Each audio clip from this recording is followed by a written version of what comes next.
This week saw the Trump administration asking a federal judge to dismiss a lawsuit over a Maryland man who was mistakenly deported to El Salvador 2 months ago.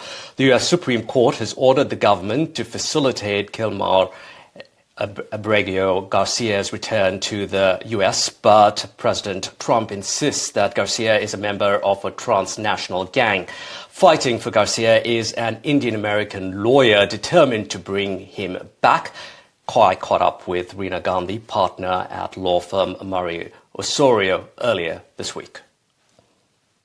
Rina, the Trump administration this week has sought to dismiss the case of Abrego Garcia from being returned back to the United States. Mm-hmm.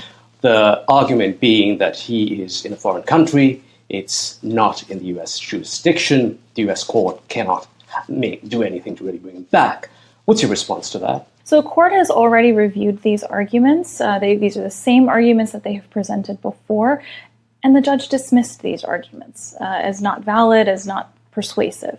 The timing of this filing is a bit suspicious. I think there may have been a deadline they were approaching, and maybe this was the remedy to file something timely. But from our perspective, there's really no response needed. A judge has already analyzed and dismissed these arguments. Any idea on when we'd possibly hear back and what the judge decides on that? I'm not exactly sure. Obviously, it's up to her. I don't think there's much analysis needed, given she's already reviewed and adjudicated this filing. All right. The Supreme Court in April said that the Trump administration needs to facilitate the bringing back of Abrego Garcia. The release Garcia. And the return, yes, okay, correct. Release and the return back to the United States. Nothing has happened since then. A U.S. District Court judge is talking about potentially looking at contempt of court. Mm-hmm. What would that contempt of court look like? Yeah. Honestly, it can look like a whole host of different things. It could be against the attorneys themselves, against certain government officials. It could be monetary, non-monetary. There's a number of different ways that this can look.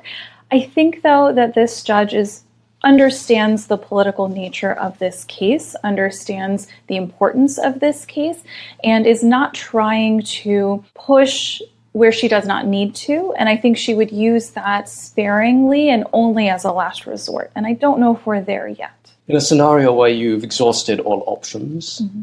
the Trump administration refuses to comply with the judge's orders. What's the scenario? What are we looking at? What are your options? I think it's kind of a scary proposition, right? We have a Supreme Court order. We have a system of checks and balances.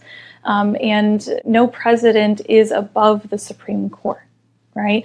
That is the whole point of our three branches and this balance. I certainly don't want to envision what our country looks like if we get to that point. Is there a scenario where he might potentially have to move to a third country that's safer than the current one in El Salvador? I think he'd have to get released first. He's in jail, right? As far as we're aware, he's in jail. Right. So if he were to be released from jail, I think there are probably a number of different ways we could facilitate his return, right? Either to the United States or elsewhere. Or elsewhere, right? Especially lucky for him, if you will. I mean, he's not a lucky person, let's be clear, but lucky for him, this case has gotten international attention, and I imagine there are other countries who would offer him potentially safe haven. I have no idea. I've not asked any other countries because we are not giving up. But to answer your proposition, could he move or should he move to another country? I think the first step is he's got to get released from jail. If he's released from jail, then we can talk about other options. Rina Gandhi, thank you very much for your time here on NDTV. Thank you so much.